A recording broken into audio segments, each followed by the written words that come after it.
नमस्कार, आपका स्वागत है। आपको बता दें कि इस वक्त की बड़ी खबर आपको दे रहे हैं, जहां पर इंडिया हेड में ये बड़ी खबर आ रही है। हैवानियत का ये मामला सामने आ रहा है और रीवा का ये पूरा मामला, जहां पर वीआईपी कल्चर ना है, लेकिन वहां पर सबसे बड़ा दबंगई कल्चर जो है वो देखने को मिल रहा है। रीवा के मनगवा से दिल दहला देने वाला ये वीडियो सामने आया है, जहां पर दबंगई का कल्चर देखने को मिल रहा है। महिलाओं को जिंदा दफनाने का ये पूरा मामला हम आपको रीवा से बता रहे हैं, जहां पर अपनी जमीन पर सड़क बनाने का विरोध करने पर महिलाओं के साथ हैवानियत का एक मामला सामने आया है। और आपको बता दें कि रीवा के मनगवा का ये पूरा मामला, जहां पर दिल दहला देने वाला एक वीडियो सामने आया है।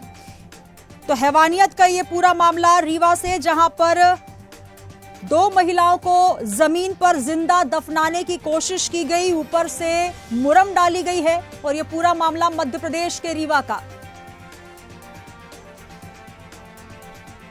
तो रीवा के मनगवा थाना क्षेत्र के हिनौता का ये पूरा मामला, जहां पर आप देख सकते हैं लगातार इसको लेकर अब ट्वीट भी हो रहे हैं। ये तस्वीरें, ये वीडियो साफ तौर पर बयां कर रहे हैं कि किस तरीके से हैवानियत मध्य प्रदेश के रीवा में हुई है, जहां पर रीवा की 2 महिलाओं को मुरम में दबाने की कोशिश की गई। ये दबंगई का मामला है। मध्य प्रदेश में एक ऐसा मामला जिसको सुनने वाले, देखने वाले हैरानियत में पड़ गए हैं, क्योंकि इसको देखकर कहीं ना कहीं आपकी भी रूह कांप जाएगी।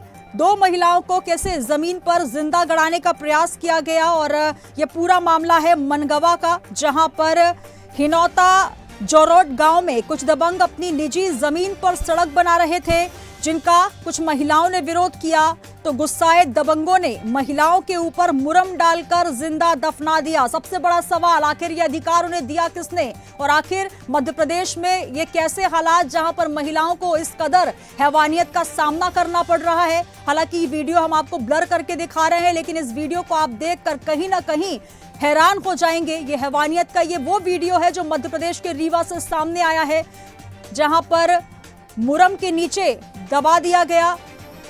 और इसको लेकर कहा जा रहा है भाजपा सरकार की माफियाओं का ये बोलबाला है। लगातार ट्वीट्स भी सामने आ रहे हैं और इसको लेकर लगातार बयानबाजियां भी शुरू हो गई हैं। पूरा मामला क्या है ये भी आपको बता दें।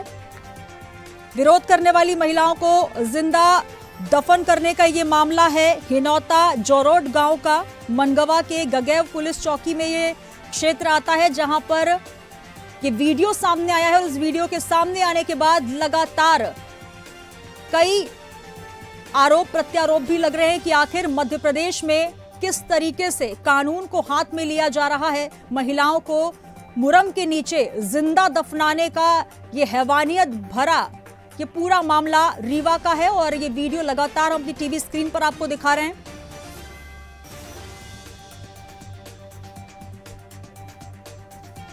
तो एक बार फिर आपको बता दें, ये तस्वीरें हम आपको रीवा से दिखा रहे हैं, जहां पर महिलाओं को जिंदा दफनाने का ये मामला सामने आया है। और इसमें दबंगों की जमीन पर रोड बनाने को लेकर विरोध किया जा रहा था, और उन्होंने आव देखा न ताव और जिंदा दफना दिया। मुरम महिला के ऊपर ही डाल दिया है। हालांकि ये वीडियो साफ तौर पर बयां कर रहा है कि मध्य प्रदेश में किस तरीके से दबंगों के हौसले बुलंद हैं।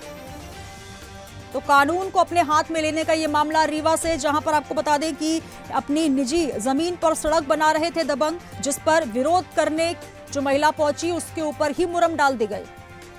और तमाम जानकारी के साथ न्यूज रूम से हमारे सहयोगी प्रणय शर्मा जुड़ रहे हैं। प्रणय, जो वीडियो है निश्चित तौर पर हैवानियत भरा वीडियो है, और इसको देखकर कहीं ना कहीं जिसने भी इसको देखा है ये सवाल उठ रहे हैं कि आखिर मध्य प्रदेश में दबंगों के इतने हौसले बुलंद हो गए हैं कि एक महिला को मुरम के नीचे यूं सरेआम जिंदा दफनाने का प्रयास किया गया। देखिए, बिल्कुल मध्य प्रदेश की अगर हम बात करें तो रीवा के हिनौता गांव का ये पूरा मामला है, जहां पर 2 पक्षों के बीच में जमीनी विवाद का मामला जो है काफी दिनों से चलता हुआ नजर आ रहा था। और इसी बीच सड़क बनाने को लेकर राजेश सिंह वहां पर लगातार विवाद करते हुए नजर आ रहे थे। और इस दरमियान जो 2 महिलाएं थी, वह आदिवासी महिलाएं, लगातार इस बात का विरोध कर रही थी कि उनकी जो जहां से रोड डलना था वह जमीन उनके अंतर्गत थी, और वो पर रोड बनाने को लेकर लगातार मना करती हुई नजर आ रही थी। इसी के चलते राजेश सिंह नामक जो व्यक्ति है वह लगातार वहां पर विवाद करते हुए नजर आ रहे थे। और इस दरमियान जब रोड बनाने की बात की गई, तब राजेश सिंह अपना डंपर लेकर मुरम मुरम से भरा हुआ डंपर लेकर वहां पर पहुंचे और उन्होंने उनकी जमीन पर डाल दिया। इस दरमियान जो दोनों महिलाएं हैं, आशा और महेंद्र पांडे, दोनों महिलाएं उस दौरान विरोध कर रही थी और वह विरोध करते हुए वहां पर चिल्ला चोट करती हुई नजर आ रही थी। और इसी दरमियान राजेश सिंह ने अपने तमाम जो ठेकेदार थे उन्हें यह कहा कि मुरम वहीं पर डाल दो। इस मुरम डालने के दरमियान आशा और पांडे दोनों ही महिलाएं उस मुरम में दम गई और कहीं ना कहीं बिल्कुल अमानवीय तस्वीर ये देखने को मिल रही है, क्योंकि एक महिला कमर तक धंस गई तो दूसरी महिला गर्दन तक दब गई। इस दरमियान निश्चित तौर पर यदि कोई बड़ी जनहानि हो जाती तो आखिरकार जिम्मेदार कौन होता, लेकिन पूरे मामले को लेकर हिनोवा थाना क्षेत्र में मामला दर्ज कर लिया गया है। पुलिस का कहना है कि फिलहाल जो राजेश सिंह नामक आरोपी है उसके खिलाफ नामजद रिपोर्ट दर्ज कर ली गई है। फिलहाल उसकी तफ्तीश की जा रही है। जैसे ही उसकी पड़ताल मिलती है या फिर उसकी जानकारी मिलती है तो तत्काल प्रभाव से उसे गिरफ्तार किया जाएगा। जी लेकिन प्रणय, जो वीडियो है ये सामने आया है जिसमें निश्चित तौर पर ये देखकर समझ में आ रहा है कि महिलाएं विरोध कर रही हैं, उनके ऊपर ही मुरम पलट दी जाती है और दबंग वहां पर खड़े होकर इस नजारे को ताकते हंसते नजर आते हैं। क्या अभी तक ये पतासाजी नहीं हो पाई, क्योंकि ये कोई दूसरे गांव से या दूसरी जगह से लोग नहीं आए हैं, वहां के लोकलाइट्स हैं और जिस तरीके से आप बता रहे हैं सबका नाम भी स्पष्ट हो चुका है, बावजूद इसके अभी तक गिरफ्तारी क्यों नहीं? क्योंकि किसने हक दिया कि आप महिलाओं को जिंदा दफना दें, आप उनके ऊपर मुरम डाल दें और वहां खड़े होकर प्रत्यक्षदर्शी बन के उसका तमाशा देखें? देखिए बिल्कुल, ममता पांडे और आशा पांडे जब इस बात का विरोध करते हुए थाने में पहुंची थी तो इस दरमियान तमाम जो लोग थे, अगर बात करें तो दूसरे पक्ष के जो तमाम लोग थे, जिसमें राजेश सिंह, गोकर्ण पांडे, महेंद्र पांडे, चंद्रभान पांडे सहित आधा दर्जन से ज्यादा लोग उनके साथ मारपीट करते हुए नजर आ रहे थे। उन दोनों महिलाओं ने ये पुलिस प्राथमिकी में अपना बयान दर्ज करवाया है। निश्चित तौर पर इस तरह की जो अमानवीय तस्वीर सामने आई है, हालांकि घटनाक्रम घटित होने के बाद तमाम जो आरोपी थे वह मौके से फरार हो गए और वह आसपास के पुलिस की अगर जो जानकारी प्राप्त हुई है, पुलिस का कहना है कि गांव में और आसपास के क्षेत्रों में चारों तरफ उनको ढूंढा जा रहा है। फिलहाल उनकी कोई भी उनका सुराग नहीं मिल पाया, यानी वह वहां से फरार हो चुके हैं। लेकिन पुलिस का कहना है कि जल्द ही इस तरह के आरोपियों को पकड़ लिया जाएगा, क्योंकि एक और जब भाजपा सरकार महिला सशक्तिकरण की बात करती है तो दूसरी और इस तरह की जो तस्वीर देखने को मिलती है कहीं ना कहीं प्रशासन पर बड़ा सवाल खड़ा करती है। और निश्चित तौर पर जिस तरह का जो ये मामला सामने आया है, अगर देर अवेर अगर वहां पर कोई और अन्य लोग मौजूद नहीं होते तो निश्चित तौर पर महिलाओं की किसी एक महिला की जान भी जा सकती थी। लेकिन तमाम जो गतिविधि देखने को मिली, घटनाक्रम देखने को मिला, उसके बाद तत्काल प्रभाव से पुलिस ने तमाम आरोपियों के खिलाफ मामला दर्ज कर लिया है और जल्दी पुलिस का कहना है कि तमाम आरोपियों को पकड़कर गिरफ्तार कर लिया जाएगा। मैं प्रणय आपको रोकना चाहूंगी, आगे भी आपसे अपडेट्स लेंगे। हमारे साथ एसपी रीवा विवेक सिंह जी जुड़ चुके हैं। सर, इंडिया हेड में आपका स्वागत है, लेकिन स्वागत के साथ मुझे तस्वीरें देखकर काफी तकलीफ हो रही है, काफी दुख हो रहा है, क्योंकि मध्य प्रदेश में ऐसा नजारा अगर देखने मिलेगा तो निश्चित तौर पर हैवानियत के सीधी तस्वीरों को हम ये देखकर कह सकते हैं कि आखिर कानून व्यवस्था को हाथ में लेने का अधिकार इन दबंगों को किसने दे दिया? सर जी, निश्चित रूप से जो घटनाक्रम है, जैसे पुलिस को हमको जानकारी मिली तत्काल उसमें पहले तो प्राथमिक उपचार, उसके बाद मेडिकल कॉलेज में भर्ती थी, वहां पे पुलिस को भेजा गया और तत्काल वहीं पे देहाती नालसी पे अटेम्प्ट टू कल्पेबल होमिसाइड के अंतर्गत धारा 110 भारतीय न्यायिक संहिता के अंतर्गत उसमें अपराध दर्ज किया गया है और जो डंपर था उसको सीज किया गया है। एक आरोपी भी हिरासत में और बाकी जो पुलिस कार्रवाई वो चालू है।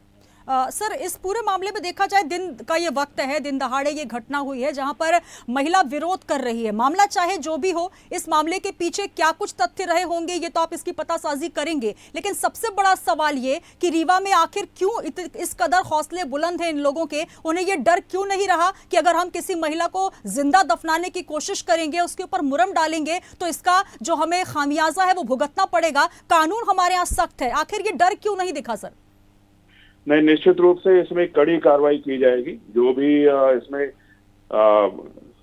आरोपी पाए जाएंगे उनके खिलाफ कार्रवाई की जाएगी और निश्चित रूप से जो कानून है वो सबके लिए सख्त है। जो भी महिलाओं के साथ उत्पीड़न करेंगे, उनके खिलाफ अपराध करेंगे, उनके खिलाफ कड़ी कार्रवाई की जाएगी। जी बिल्कुल सर, आश्वासन तो आप दे रहे हैं, लेकिन ये आदिवासी महिलाएं हैं जो वहां पर पट्टा वाली जमीन पर गई थी विरोध करने के लिए। नहीं, गलत बोल रही हैं। ये एक ही पारिवारिक वो विवाद है, आदिवासी महिलाएं नहीं है। हालांकि अलग अलग इसमें अभी जो है वो तथ्य सामने आ रहे हैं, स्पष्ट हो पाएगा जब आप ये पूरा मामला स्पष्ट करेंगे। लेकिन मेरा सवाल सबसे बड़ा ये कि अभी जो आप कह रहे हैं एक व्यक्ति की गिरफ्तारी हुई है, बाकी सबकी पतासाजी की जा रही है, सवाल ये कि आखिर महिलाओं को जिंदा दफनाने में ये पूरा मामला जो है अब रीवा पर एक प्रश्न चिन्ह लगा रहा है कि वहां पर लोगों लोगों को ये कैसे हौसले बुलंद हो जाते हैं कि वो इस तरीके के वाकया को अंजाम देते हैं, और अभी तक जो शख्स है जिसने इस पूरे घटनाक्रम को अंजाम दिया है वो अभी गिरफ्त से बाहर है? जी, निश्चित रूप से जो डंपर का वो था उसको हमने सीज कर लिया है। एक आरोपी जो है सामने एक पक्ष का, उसको भी गिरफ्तार कर लिया है, और जो भी बाकी जिनका भी रोल रहेगा उनको गिरफ्तार किया जाएगा। चलिए, बहुत शुक्रिया सर, और हम ये बिल्कुल उम्मीद करते हैं कि जल्द से जल्द ये गिरफ्तारी हो और जो दबंग हैं उनके हौसले कहीं ना कहीं कुचले जाएं, ताकि ऐसी घटनाएं दोबारा मध्य प्रदेश में रीवा में देखने को ना मिले। चलिए, तो हमारे साथ विवेक सिंह जी रीवा एसपी जुड़े हुए थे, जिनका ये साफ कहना है कि एक गिरफ्तारी हो गई है और वो पूरा प्रयास कर रहे हैं कि जल्द से जल्द इस मामले में गिरफ्तारी हो जाए। लेकिन सबसे बड़ा सवाल यही है कि आखिर ये हक किसने दिया, ये हौसले कैसे बुलंद हो जाते हैं कि लोग इस तरीके के कृत्य करते हैं, जबकि हिंदुस्तान जहां पर कहा जाता है नारी की पूजा की जाती है, शक्ति की आराधना की जाती है, और इस कदर देखिए एक नारी जिसका सरे बाजार इस तरीके से अपमान किया जा रहा है।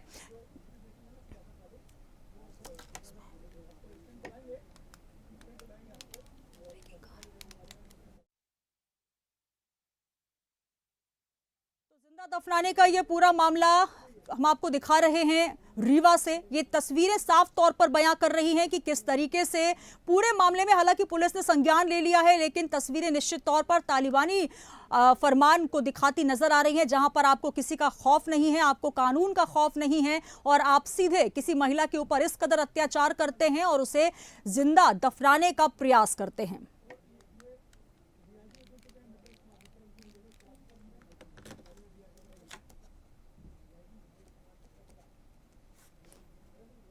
और हमारे साथ डीआईजी रीवा मिथिलेश कुमार सर जुड़ चुके हैं। सर, बहुत स्वागत है आपका इंडिया एड में।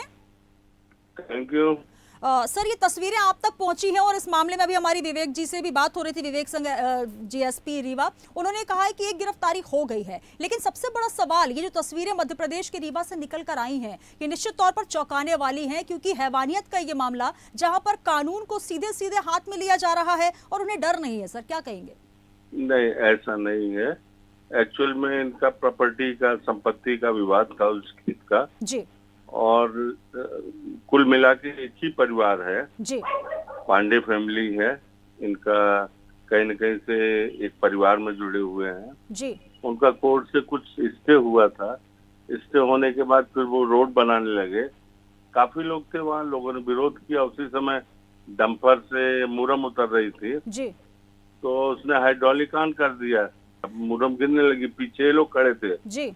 तो ऐसी स्थिति में इनके ऊपर आया, लेकिन फिर इसमें अपराध पंजीबद्ध कर लिया गया लेकिन है। सर, आप जो बात कह रहे हैं और जो तस्वीरें बयां कर रही हैं, क्योंकि कोई भी तस्वीर झूठ नहीं बोलती, इस वीडियो में साफ दिख रहा है कि महिला जो है वो कमर तक धसी हुई है मुरम में, और ये मुरम उसके ऊपर डाली गई है, उसे दफनाने का पूरा कोशिश किया गया है, और इसमें जो नाम भी आ रहे हैं जी, राजेश सिंह नाम आ रहा है सर सामने। आप कह रहे हैं कि पारिवारिक मामला है, लेकिन ये आदिवासी महिलाएं बताई जा रही हैं जो कि विरोध करने आई थी। नहीं, काफी लोग वहाँ पे थे, काफी लोग वहाँ पे थे, और मुरम डल रही थी, रोड बनाने का काम चल रहा था। जो अभी तक की जानकारी लगी है वो यही है जी, कि हाइड्रोलिक से जब मुरम नीचे गिराने लगे तो अब इतने लोगों के बीच में क्या ये पॉसिबल है, जैसा आप कह रहे हैं? सर, एक महिला अगर सामने खड़ी है तो क्या उनकी आंखों में पट्टी बंधी थी कि वो मुरम उसके ऊपर डाल दे और मुरम का जो पूरी ट्रॉली है पलट जाए? क्या वो देख नहीं रहे थे? और ये साफ तौर पर वीडियो अगर आपने भी देखा होगा। बिल्कुल, मैं भी देखा हूँ, मेरी एसपी से बात हुई है और लोकल अफसर से भी मैंने चर्चा की है। उसमें ये था कि डंपर के पीछे लोग थे जी, डंपर के पीछे थे और ड्राइवर ने मोरम गिरानी चाहिए जी। उसी समय ये लोग पीछे थे तो इनके ऊपर भी गिरी और मोरम में दबे लोग, लेकिन कोई जनहानि नहीं हुई है, कहीं कुछ नहीं है जी। तो सर, क्या हम इंतजार करते कि जनहानि हो जाती, महिला उसके चपेट में आकर इंजर्ड हो जाती? बिल्कुल नहीं, अगर ऐसा होता सख्त कार्रवाई की जा रही है जी। और बिल्कुल आप कह रहे हैं कि उस समय दिन का समय है जब लोग वहां पर खड़े हुए हैं और एक व्यक्ति जो मुरम पलटने का प्रयास कर रहा है वो महिला को ना देखे और मुरम पलट दे, ये तो जानबूझकर की गई हरकत है सर। अब इतने लोग वहां पे थे, इसका जवाब तो वही दे पाएंगे। जी सर, आपकी पड़ताल क्या कहती है सर? हमने अपराध पंजीबद्ध कर लिया है जी, आरोपी की गिरफ्तारी कर रहे हैं, डंपर जब्त कर लिया है जी। दोनों महिलाएं बिल्कुल सुरक्षित हैं, कहीं कोई ऐसी बात नहीं है। वहाँ पे ऑलरेडी हमारा पिकेट लगा हुआ है और इसको हम लोग देख रहे हैं। चलिए, मैं पूरी उम्मीद करती हूँ सर इस मामले में कड़ी कार्रवाई हो, क्योंकि कहीं ना कहीं मध्य प्रदेश में महिलाओं की जो तस्वीरें निकल कर आई हैं, ये तस्वीरें पूरे हिंदुस्तान में पहुंचेंगी और कहीं ना कहीं मध्य प्रदेश का नाम भी इससे जुड़ा हुआ है, कानून व्यवस्था का भी नाम जुड़ा है। बहुत शुक्रिया हमारे साथ जुड़ने के लिए। तो मिथिलेश कुमार जी, डीआईजी रीवा हमारे साथ जुड़े। हालांकि जो उन्होंने जवाब दिया है कहीं ना कहीं संतुष्ट होने जैसा जवाब नहीं है, क्योंकि एक ट्रॉली के सामने अगर कोई बच्चा भी खड़ा हो जाता है तो ये स्पष्ट नजर आता है कि आपको कहां पर मुरम गिरानी है। आप एक महिला को पूरा का पूरा शरीर उसका दब गया है, ये दिख रहा है वीडियो में, लेकिन इस वीडियो के बाद भी वो नकारते नजर आ रहे हैं।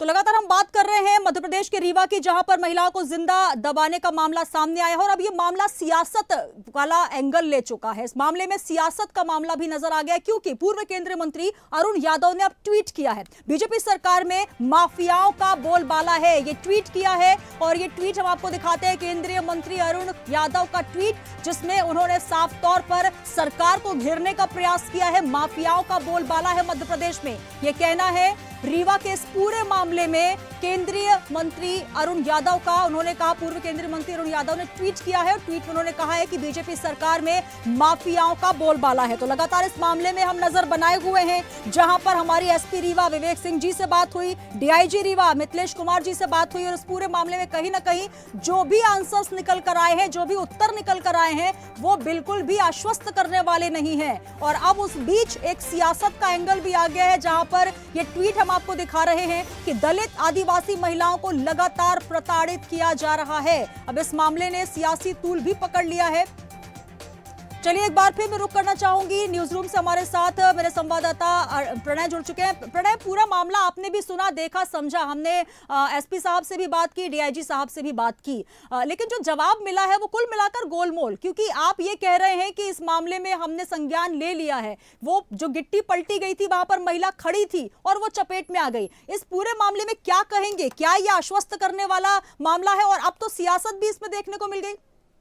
निश्चित तौर पर जो ये मामला पूरा देखने को मिला, उस पर सियासत होना लाजमी था और कांग्रेस के पूर्व मंत्री अरुण यादव ने इस मामले को लेकर ट्वीट भी किया है और भाजपा सरकार पर हमला बोला है कि उन्होंने कहा कि एक और जब भाजपा महिला सशक्तिकरण की बात करती तो उसके बावजूद इस तरह की तस्वीर कहीं ना कहीं एक बड़ा सवाल खड़ा करती है। और दूसरी ओर अगर हम बात करें तो जिस तरह से पूरा मामला देखने को मिला, जिसमें आशा पांडे और ममता पांडे मुरम में दबी हुई नजर आ रही हैं, उनके बयान के आधार पर पुलिस ने मामला भी दर्ज कर लिया है और पूरे मामले को लेकर एक आरोपी को गिरफ्तार भी कर लिया है। पुलिस का कहना है कि और 4 आरोपियों को जल्द ही गिरफ्तार कर लिया जाएगा। लेकिन जिस तरह की जो तस्वीर सामने आई है, निश्चित तौर पर कहीं एक बड़ा सवाल खड़ा करती है कि आखिरकार कब तक महिलाओं को इस तरह से दबंगों की दबंगाई सहन करनी पड़ेगी। कहीं ना कहीं एक निश्चित तौर पर अगर जमीनी विवाद था, लेकिन अगर तमाम और भी अन्य ग्रामीण क्षेत्रों की बात करें तो अन्य ग्रामीणों का कहना है कि दोनों पक्षों के बीच में काफी दिनों से जमीन को लेकर विवाद चल रहा था। जो रोड डलनी है उसे लेकर ये विवाद था। जो रोड डलनी है उस बीच जो जमीन आ रही है वह महिलाओं की है और महिलाओं का, दोनों आशा पांडे और ममता पांडे का कहना है कि हम अपनी जमीन का एक तिनका भी रोड के लिए इस्तेमाल नहीं होने देंगे। और उसी बीच जब मुरम वहां पर डलने पहुंची थी तो वह इस दरमियान विरोध करने लगी। इस दरमियान दोनों के पक्षों के बीच में विवाद हुआ, कहासुनी हुई और जब हाइड्रोलिक मुरम जब वहां पर डलने लगी तो उस दरमियान वह चीखते और चिल्लाते हुए उस बीच में आकर खड़ी हो गई, जिस दरमियान पूरी मुरम उन पर गिरी। हालांकि फावड़े की मदद से फिर मुरम को हटाया गया और दोनों महिलाओं को बाहर निकाला गया। लेकिन इसमें कई एंगल्स निकल कर आ रहे हैं सामने, क्योंकि पुलिस प्रशासन का कहना है कि महिला वहां पर खड़ी थी, जब मुरम पलटी जा रही थी तब वो उसकी चपेट में आ गई। हालांकि इस मामले में सभी यही कह रहे हैं कि इस मामले में उसको जिंदा दफनाया गया है और जबरन ये प्रयास किया गया है। तो कहीं ना कहीं अपने आप में ये भी एक जो है, दोनों चीजें अलग नजर आ रही है। दूसरा, जो आप कह रहे हैं और जो डीआईजी साहब कह रहे हैं कि ये पांडे परिवार का मामला है, तो ये क्या पारिवारिक मामला है या वाकई, क्योंकि आदिवासी एंगल भी सामने आ रहा है, दलित महिलाएं कही जा रही है, तो पूरा मामला क्या है, थोड़ा स्पष्ट करें। देखिए, पहले तो दलित महिलाएं नहीं है, वो दोनों पांडे परिवार का ही ये मामला था, क्योंकि जिस प्रकार से जो आशा पांडे और ममता पांडे ने अन्य आरोपी के नाम बताए हैं उसमें भी कृतिक पांडे, राजेश पांडे और चंद्रभान पांडे का नाम भी उन्होंने दर्ज करवाया है। पारिवारिक एक जो दोनों पक्षों के बीच में विवाद चल रहा था, तो उस दरमियान एक पक्ष जमीन देने को तैयार है तो दूसरा उसे नकारता हुआ नजर आ रहा है, और इसी के चलते वह विवाद हो रहा था। लेकिन अगर हम जिस तरह से आपने बात कही कि जब मुहर्रम डाली जा रही थी तो वह महिलाओं को जिंदा दफनाया नहीं गया, जिंदा दफनाने की कोशिश की गई। निश्चित तौर पर जब अगर कोई मुहर्रम गिर रही है या मिट्टी गिर रही है तो सीधी सी बात है कि वह उस दरमियान बीच में वहां पर पहुंची। यदि अगर पहले से मुहर्रम गिर रही होती तो जरा भी किसी इंसान के ऊपर कुछ गिरता है तो वह वहां से भागता हुआ नजर आता है, लेकिन वह दोनों महिलाएं वहां पर उसमें दबी हुई नजर आ रही हैं। यानी कि निश्चित तौर पर प्री प्लान तरीके से वहां पर मुहर्रम डाली जा रही थी, और वह इसका विरोध करने जब वहां पहुंची होंगी उस दरमियान वह इसमें फंस गई और उसके बाद पूरा मामला देखने को मिला। हालांकि जब फावड़े से मुहर्रम हटाई गई और महिलाओं को बाहर निकाला गया तो उसके तत्काल बाद वह नजदीकी थाना क्षेत्र में पहुंची, जहां पर पूरा मामले को बताया गया और मामला दर्ज भी किया गया, और इस पूरे प्रकरण के दरमियान एक आरोपी को गिरफ्तार भी कर लिया गया है। जल्दी पूछताछ के बाद अन्य आरोपी को भी गिरफ्तार किया जाएगा। और पुलिस का कहना है जी प्रणय, इस पूरे मामले में अब जो एक बयान जो हम ट्वीट दिखा रहे हैं पूर्व केंद्रीय मंत्री अरुण यादव, जिन्होंने महिलाओं की सुरक्षा को लेकर आदिवासी दलित ये सारे एंगल उसमें जोड़े हैं। हालांकि निश्चित तौर पर अगर ये मामला मध्य प्रदेश से निकलेगा तो सवाल तो उठेंगे, लेकिन इस मामले में आदिवासी दलित भी नाम सामने आ रहा है अब। लेकिन इस पूरे मामले में अगर हम देखें, ये जो रीवा इलाका है ये डिप्टी सीएम का भी इलाका माना जाता है। अब इस एंगल से भी इसे देखा जाएगा कि क्या एक प्रदेश के मुखिया जो डिप्टी सीएम है उनके भी गृह क्षेत्र में अगर महिलाएं सुरक्षित नहीं है, दबंगों के हौसले बुलंद हैं, तो निश्चित तौर पर विपक्ष को तो मौका मिलेगा। देखिए, निश्चित तौर पर सियासत होना लाजमी है। प्रदेश में कहीं भी कुछ भी प्रकरण मामले सामने आते हैं तो उस पर सियासत देखने को मिलती है, लेकिन जिस तरह से ये जो मामला सामने आया है इस पर कांग्रेस पार्टी लगातार भले ही ट्वीट करते हुए आदिवासी और दलित विरोधी बता रही है, लेकिन ये पूरा मामला आदिवासी या दलित से संदर्भित नहीं है, क्योंकि ये मामला पांडे परिवार के बीच का ये जो विवाद था उस पूरे मामले को लेकर ये सियासत देखने को मिली, घटनाक्रम देखने को मिला, और अब इस पर सियासत देखने को मिल रही है। क्योंकि अरुण यादव ने जो ट्वीट किया है उस पर उन्होंने लिखा है कि भाजपा की सरकार में माफियाओं का बोलबाला है, दलित आदिवासी महिलाओं को लगातार प्रताड़ित किया जा रहा है। यानी निश्चित तौर पर उन्होंने ट्वीट तो कर दिया, लेकिन राजनीति में अक्सर एक बात कही जाती है कि दूध के जला भी छाछ को फूंक के पीता है। उसके बावजूद भी कुछ गलियारे इस तरह से नजर आते हैं जो बिना ही तथ्यों के जान बीन कर उनके बारे में लिखना शुरू कर देते हैं। इस तरह की घटनाएं लगातार देखने को मिलती है। लेकिन वहीं अगर हम ट्वीट को लेकर बात करें तो अरुण यादव ने पूरे मामले को लेकर आदिवासी और दलित महिलाओं पर को लेकर ट्वीट किया है, लेकिन जो पूरा मामला है वह दलित महिलाएं या आदिवासी महिलाएं नहीं थी। इस पूरे मामले को लेकर सियासत और भी बढ़ती हुई नजर आएगी। एक और आरोप प्रत्यारोप का दौर भी देखने को मिलेगा, क्योंकि भाजपा इस पर निश्चित पलटवार करते हुए कांग्रेस पर ज्ञान का संवर्धन का आरोप लगाते हुए तमाम आरोप प्रत्यारोप लगाएगी। साथ ही साथ अगर पूरे मामले को लेकर देखें तो निश्चित तौर पर जिस तरह से जो मामला देखने को मिला है, सरकार किसी की भी हो, कानून सबके लिए एक है, और इस तरह के जो दबंगाई वाले मामले सामने आते हैं और खास तौर पर जब एक और महिला सशक्तिकरण का प्रदेश में उदाहरण दिया जाता है, उसको बढ़ावा दिया जाता है, तो उस तौर पर निश्चित तौर पर इस तरह के मामले में भाजपा सरकार भी पूर्ण संज्ञान लेकर आरोपियों के खिलाफ जल्द से जल्द कार्रवाई कराने को लेकर कांग्रेस की तरफ से तो बयान सामने आ गया, ट्वीट सामने आ गया, लेकिन सबसे बड़ा सवाल अभी तक बीजेपी की तरफ से इसको लेकर कोई क्या प्रतिक्रिया आई है, ये भी जानना चाहेंगे आपसे। देखिए, फिलहाल अभी तक भाजपा की ओर से कोई भी प्रतिक्रिया इस मामले को लेकर नहीं आई है। जी, तो बिल्कुल ये कहा जा सकता है कि क्या एक महिला से जुड़ा हुआ मामला, उसकी सुरक्षा से जुड़ा हुआ मामला, दबंगों का मामला भाजपा के लिए, सरकार के लिए इतना इंपॉर्टेंट नहीं है, इतना बड़ा नहीं है, क्योंकि लगातार अब ये मामला सुर्खियां पकड़ रहा है और हर तरफ से मध्य प्रदेश नहीं बल्कि तस्वीरें पूरे हिंदुस्तान में पहुंच रही हैं। तो निश्चित तौर पर यह सरकार की किरकिरी तो है कि आप किस तरीके से कानून व्यवस्था की बात करते हैं। आधी आबादी का जो अधिकार है उन्हें सुरक्षित रखना है, लेकिन यहां पर हम देख रहे हैं तस्वीरें साफ तौर पर बयां कर रही हैं कि महिलाएं कितनी सुरक्षित हैं। देखिए, बिल्कुल जो तस्वीरें सामने आई हैं वह सवाल तो एक बड़ा खड़ा करती हैं कि आखिरकार तमाम लाखों वादों के बाद भी अगर इस तरह की अपराध देखने को मिलेंगे और महिला सशक्तिकरण की वजह महिला अपराधों में बढ़ोतरी देखने को मिलेगी, तो निश्चित तौर पर कहीं ना कहीं एक बड़ा सवाल प्रशासन पर भी है, सरकार पर भी है। लेकिन जिस तरह से सियासत अब देखने को मिल रही है, निश्चित तौर पर एक बड़ा मुद्दा बनता हुआ नजर आएगा। लेकिन फिलहाल जिस तरह से पूरे मामले को लेकर एक आरोपी की गिरफ्तारी कर ली गई है, तो फिलहाल राजनीतिक गलियारों में इस तरह का भूचाल कम आने के आसार नजर आ रहे हैं, क्योंकि एक और जब पुलिस ने कार्रवाई कर ली है। तो दूसरी ओर निश्चित तौर पर जो पार्टी के आला अधिकारी हैं, हालांकि एक ये भी बात कही जा सकती है कि जिस तरह से आज गुरु पूर्णिमा के चलते तमाम भाजपा के अभियान और कार्यक्रम देखने को मिले, उसकी व्यस्तताओं के चलते शायद कोई भी प्रतिक्रिया फिलहाल देखने को नहीं मिली है। लेकिन निश्चित तौर पर जिस तरह की जो प्रतिक्रिया सामने आएगी, इस मामले में संज्ञान लेकर तमाम अधिकारियों को निर्देशित किया जाएगा कि ताकि उचित से उचित कार्रवाई इन तमाम अपराधियों पर हो सके, और निश्चित तौर पर होनी भी चाहिए। क्या महिला सशक्तिकरण को लेकर कोशिश कर रहे हैं कि हम सरकार के किसी नुमाइंदे से भी बात कर सकें, क्योंकि ये पूरा मामला अब एक तरफा नहीं है। हम जब बात करते हैं महिलाओं की सुरक्षा की, और इसमें सबसे बड़ा, क्योंकि पूर्व में शिवराज सरकार को देखें या फिर अभी डॉक्टर मोहन यादव की सरकार मध्य प्रदेश में लगातार ये दावे और वादे करती है कि मध्य प्रदेश में महिलाएं सुरक्षित हैं। लेकिन अब जब इस तरीके के वाकये होते हैं, हालांकि पुलिस प्रशासन ये कह रही है कि ये मामला जो है इस तरीके का नहीं है, पारिवारिक विवाद है, लेकिन क्या परिवार की महिलाओं को आप सरेराह इस तरीके से उनके साथ बेअदबी कर सकते हैं, उस तरीके से उनको जिंदा दफनाने का प्रयास? हालांकि जिंदा दफनाने का प्रयास इसलिए भी कहा जा रहा है क्योंकि जो डीआईजी सर कह रहे हैं कि मुरम उन पर पलट गई धोखे से। ये धोखा नहीं है, ये तो सरेराह किया गया, एक जानबूझकर किया गया अपराध दिख रहा है। देखिए, बिल्कुल निश्चित तौर पर जिस तरह से मैंने अभी पहले भी बताया कि अगर धोखे से पलट गई होती तो निश्चित तौर पर एक, अगर मानवीय आधार पर यदि हम बात करें तो किसी भी इंसान के आसपास के क्षेत्र में या उसके ऊपर कुछ गिरता है तो वह वहां से भागता हुआ नजर आता है। यदि मुरम की एक दाना, एक मिट्टी भी उन पर गिरती, उस समय अगर गिरी होती तो वह निश्चित तौर पर महिलाएं वहां से भागती हुई नजर आती। यानी कि साफ तौर पर जो तस्वीर देखने को मिल रही है कि जब मुरम वहां पर डाली गई तो एक महिला गले तक दबी है तो दूसरी महिला कमर तक दबी है, यानी कि वह वहां पर खड़े थे। उसके बाद ही मुरम को गिराया गया और उन्हें इतना भी समय नहीं मिल पाया कि वह वहां से भाग खड़े हो या दूसरी तरफ जा सके। तो निश्चित तौर पर यह रोकना चाहूंगी। हमारे साथ बीजेपी से पूर्व विधायक शंकरलाल तिवारी जी जुड़ गए हैं। सर, बहुत स्वागत है आपका इंडिया एड में। हाँ, नमस्ते।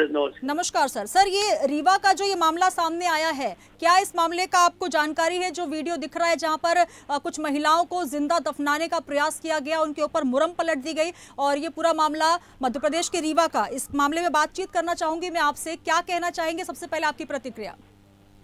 देखिए, बड़ी विस्तृत जानकारी तो मुझे नहीं है जी।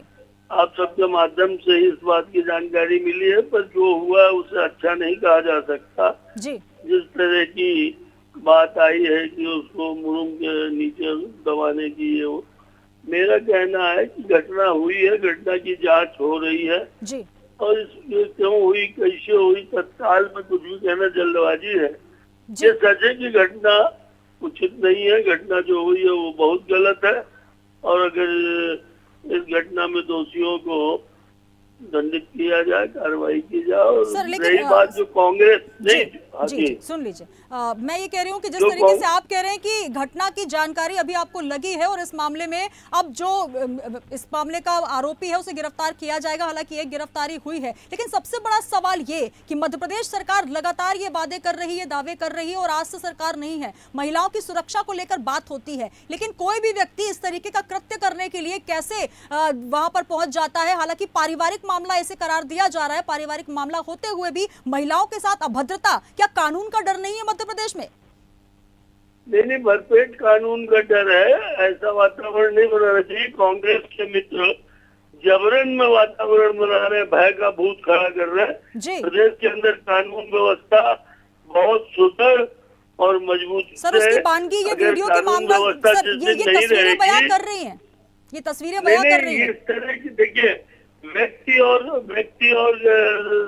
सरकार की व्यवस्था, इसमें अंतर है। किसी व्यक्ति के मन में अपराध नहीं उपजेगा, किसी के व्यक्ति के मन में क्या बात का आवाज आएगी, उनके परिवार का विवाद है, किसी बात को लेकर के झगड़ा हुआ है, विषय सामने सारा स्पष्ट नहीं है, पर कांग्रेस के मित्र छाती पीट रहे। मैं कहना चाहता हूँ घटनाएं होंगी, और जिस ढंग से कांग्रेस के लोग और जबरदस्ती भय का वातावरण जनता में बनाना चाहते हैं, भ्रम फैला करके। तो सर, आपको क्या लगता है कि इस तरीके की वीडियो अगर सामने आएंगे तो विपक्ष अपनी बात नहीं रखेगा? मजबूत है जी, और इस घटना पर कार्रवाई होगी। जी, चलिए, एक गिरफ्तार हो चुका है। जी चलिए, बिल्कुल मैं ये उम्मीद करती हूं कि इस तरीके से दूसरी बार कभी मध्य प्रदेश में हम ऐसे वीडियो ना देखें जो कि कहीं ना कहीं मध्य प्रदेश की कानून व्यवस्था और सरकार के तमाम दावों को खोखला साबित करते नजर आए। बहुत शुक्रिया सर हमारे साथ जुड़ने के लिए। तो शंकरलाल तिवारी जी, पूर्व विधायक भाजपा से हमारे साथ जुड़े। उनका ये कहना है कि कांग्रेस भय का भूत बनाती है, लेकिन वीडियो जो बयां कर रहे हैं तो निश्चित तौर पर विपक्ष इसको लेकर सवाल उठाएगा। हालांकि प्रतिक्रियाएं बीजेपी की तरफ से फिलहाल तो नहीं आई, लेकिन कांग्रेस की तरफ से पूर्व केंद्रीय मंत्री अरुण यादव ने ट्वीट किया है और बीजेपी सरकार में माफियाओं के हौसले बुलंद होने की बात कही है। दलितों और आदिवासियों के साथ किस तरीके का अत्याचार हो रहा है, उन्होंने हालांकि ये भी एंगल कहा, लेकिन ये पारिवारिक मामला है। लेकिन सबसे बड़ा सवाल यही है कि क्या इस तरीके से महिलाओं के साथ अभद्रता करना कहां से कहां तक उचित है। और सबसे बड़ा सवाल, जो भी इसमें जवाब दिए गए हैं वो आश्वस्त करने लायक जवाब नहीं है, क्योंकि कोई भी विवाद हो लेकिन महिलाओं की अभद्रता करना, उनका अपमान करना, यह कानून में सख्त से सख्त प्रावधान रखता है और इसके लिए धाराएं भी हैं। लेकिन डीआईजी सर का कहना है कि अब एक व्यक्ति की गिरफ्तारी तो हो चुकी है, अब देखना होगा कि जल्द से जल्द इस मामले में क्या कुछ किया जाता है। बने रहिए इंडिया हेड के साथ।